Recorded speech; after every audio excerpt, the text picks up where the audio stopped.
YS Jaganmohan Reddy ఆదేశాల మేరకు ఈరోజు రాష్ట్ర వ్యాప్తంగా ఉన్నటువంటి వైఎస్ఆర్సీపీ శ్రేణులంతా కూడా ఈరోజు కలెక్టరేట్ వద్దకైతే మొత్తం చేరుకోవడం జరిగింది. ఈ నేపథ్యంలోనే ఏదైతే సూపర్ 6 పథకంలో భాగంగా రైతులకైతే మేలు చేస్తామన్నటువంటి ఏవైతే రైతులకు మేలు చేస్తున్న పథకాలు ఏవైతే పథకాలన్నీ ఖచ్చితంగా అమలు చేయాలని అయితే మాత్రం ఈరోజు విజయనగరం జిల్లాలో ఈరోజు ప్రధానంగా చూసుకుంటే ప్రతి ఒక్క నియోజకవర్గ ఇన్ఛార్జీలుగా ఉన్నటువంటి ప్రతి ఒక్క మాజీ ఎమ్మెల్యేలు అంతా కూడా ఈరోజు కలెక్టరేట్ని అయితే చేరుకోవడం అయితే జరిగింది. ఈ నేపథ్యంలోనే ఆల్రెడీ ఇప్పటికే కలెక్టర్ కూడా ఒకవైపు మెమరాండం ఇచ్చి వచ్చినటువంటి నేపథ్యం కూడా కనిపిస్తుంది. ఈ నేపథ్యంలో మనతో పాటు మాట్లాడడానికి రాజాం నియోజకవర్గ వైసీపీ ఇన్ఛార్జ్ అయినటువంటి తల్లి రాజేష్ గారు మనతో పాటు ఉన్నారు. ఆయనతో మాట్లాడి మరిన్ని వివరాలు తెలుసుకునే ప్రయత్నం చేశారు. సార్ చెప్పండి సార్, ఈరోజు చూసుకుంటే ఈరోజు కూటమి ప్రభుత్వం సూపర్ 6 ఇచ్చినటువంటి హామీలు అనేవి ఏ విధంగా అమలవుతున్నాయి, ఏంటి ఈరోజు ప్రధానంగా మీరు ఈరోజు ఇటువంటి ఈ కార్యక్రమం చేయడానికి కారణాలు ఏమిటి?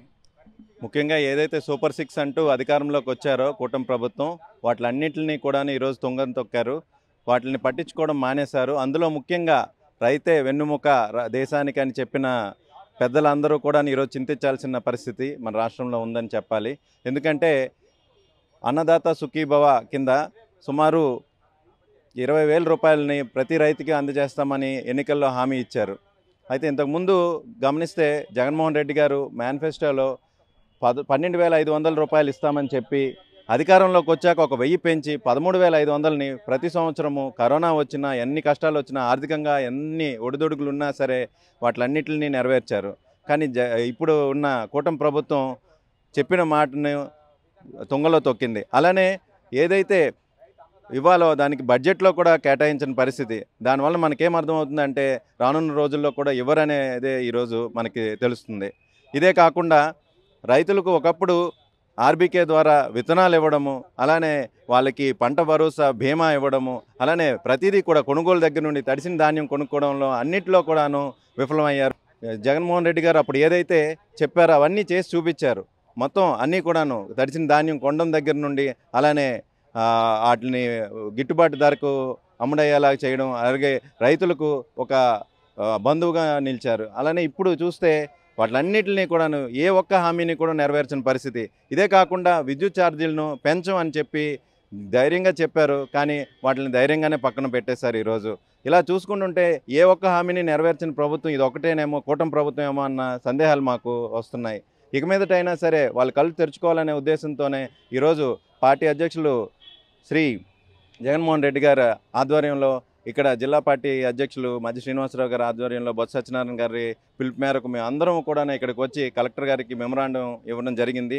ఇక మీదటైనా సరే మీరు ఏం చెప్పారో అవన్నీ చేయాలి అనే ఉద్దేశంతోనే మీ అందరి కళ్ళు తెరిపించాలి, లేకపోతే మరిన్ని ఉద్యమాలు చేపడతాము, ప్రజల పక్షాన ఉంటామని ఈ సందర్భంగా తెలియజేసుకుంటూ సెలవు తీసుకుంటున్నాను. అంటే ప్రధాని ఒకటే చెప్తున్నారు, ఏదైతే గత ప్రభుత్వంలో చూసుకుంటే ఎక్కువ దళారీ వ్యవస్థ ఎక్కువగా ఉండేది, ఈ ప్రస్తుతం ఈ ప్రజెంట్ ఉన్నటువంటి కూటమి ప్రభుత్వంలో అటువంటి వ్యవస్థ కూడా ఏం లేదు, రైతులకి అన్ని విధాలుగా అయితే లబ్ధి చేకూరుతున్న విధంగా అయితే మేము పోరాడుతున్నాము, ఆ విధంగా చేస్తున్నాం అనేది ఒకవైపు చెప్పుకొస్తున్న నేపథ్యం కూడా కనిపిస్తుంది.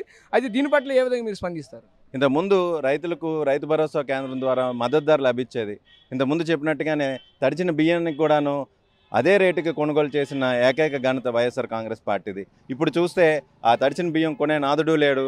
ఇక మీదటైనా సరే రైతుల పక్షాన్ని నిలబడాలని ఈ సందర్భంగా నేను తెలియజేసుకుంటున్నాను. అంటే గత ప్రభుత్వం ఏదైతే వైసీపీ ప్రభుత్వం ఉందో మీ ప్రభుత్వం ఆనాడు చూసుకుంటే పూర్తిగా అయితే కొంతమంది రైతులకైతే మాత్రం మేము వచ్చిన తర్వాత ఈరోజు కొంత ఏదైతే సంబంధించిన అమౌంట్ ఉంది కొన్ని 100 కోట్లు అయితే మేము రిలీజ్ చేసాము, రైతుల పాయిట మేమైతే నిల్చున్నాము, గత ప్రభుత్వం పూర్తిగా పక్కన పెట్టిందని చెప్తున్నారు. దీని పట్ల ఏ విధంగా స్పందిస్తారు? అసలు రైతులకి ఈరోజు ₹1 కూడా అందలేదండి. ముఖ్యంగా చూసుకుంటే మన బడ్జెట్ని గమనిస్తే బడ్జెట్లో రైతులకంటూ ఏమాత్రం కేటాయింపు జరగలేదు. మరి బడ్జెట్లో లేని ధనాన్ని ఎక్కడి నుండి తీసుకొచ్చి ఇస్తారు? అది సాధ్యం కాదు. అలానే ఏదైతే రైతులకు ఇంతకుముందు చెప్పారో అవేవి కూడాను ఈరోజు జరగట్లేదు. ఈ 20,000 కాకుండా అలానే ఈ తడి ధాన్యం కొనుగోలుదారు దగ్గర నుండి అలానే దళారీ వ్యవస్థ గురించి మాట్లాడారు. దళారీ వ్యవస్థ ఇప్పుడే ఎక్కువగా వ్యతిరేకిపోతున్న సందర్భాలు ఉన్నాయి. మీరు కొంటే కొనండి లేకపోతే లేదు అంటూ వాళ్ళు హుకుం జారీ చేస్తే రైతులు పాపం ఏమీ తెలియక ఏమీ చేయలేక వాళ్ళు తక్కువ ధరకే అమ్మే పరిస్థితి ఈరోజు చూస్తున్నాం. Okay sir, thank you.